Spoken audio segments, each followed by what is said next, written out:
Hello, Carrie here from Lucy Pearls. Today I wanted to go on and do a quick little tutorial video on how to use our beeswax.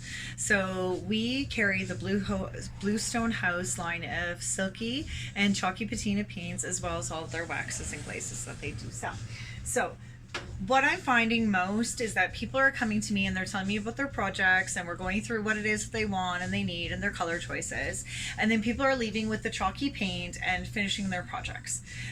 Then they're calling me and they're saying it feels chalky. So what I've decided is that I'm going to do a little tutorial so you guys can see what you need to do with after you have done your chalk painting. So what I've done today is I have chalk painted this board. It's just a simple 2x4 because I thought that would be easiest for us to be able to show you what we're doing. I painted this board in the color Key Largo, which is by the Bluestone House, and we just love this paint product as well. So right now, if you 2 coats of paint and you feel it doesn't feel super smooth. It should. It should feel super smooth, or you're not done. Okay, so this is step 1, paint. So we've done that, we've let it dry, it's dry to the touch, but you can feel it's chalky. What you're going to do is take a sanding sponge. You can use a fine grit, that's fine. And what you're going to do is you're going to sand it. As I'm sanding it, just up and down, you can notice that the color is changing. Okay? This freaks most people out. I'm going to bring it a little bit closer to the camera so you can see.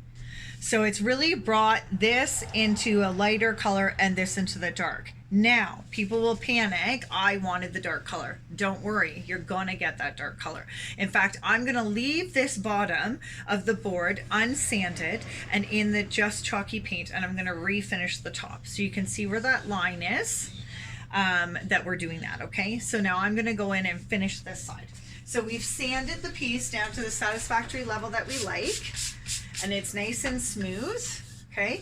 And then what we're going to do is take a microfiber cloth, and you're just going to wipe off that dust, okay? Just get that dust away, so now you have a nice smooth. Now if you feel between the two, super smooth, and you feel the bottom, now you really feel how rough that was and why you're not finished.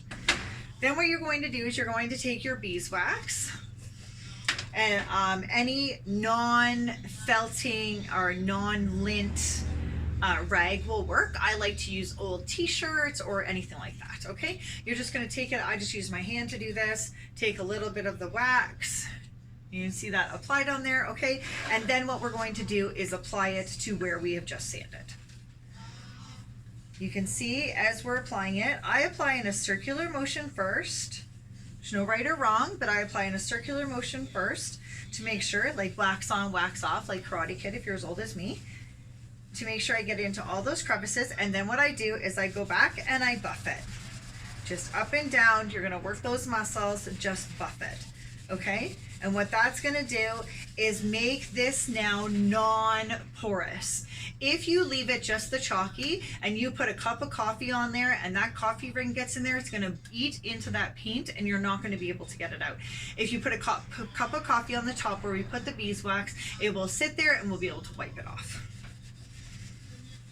And you'll see very clearly the line is about here that we have now brought that color back.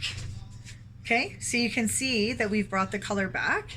Now, if I tilt it, where the light catches it, can you see how this side has a sheen? I'm sure you can notice it the way that the light's catching it. Can you see that?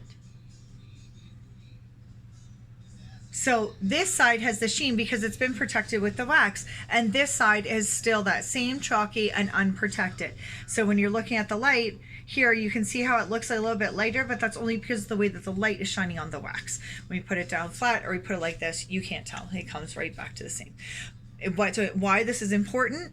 Chalk paint is porous. It's going to pick up all those finger oils and those greases and all that dirt and grime, and you're going to have a hard time getting it out if you don't do type of wax on top of it, okay? We love the Bluestone House wax, but there are other products that you can use as well, so feel free to drop us a line.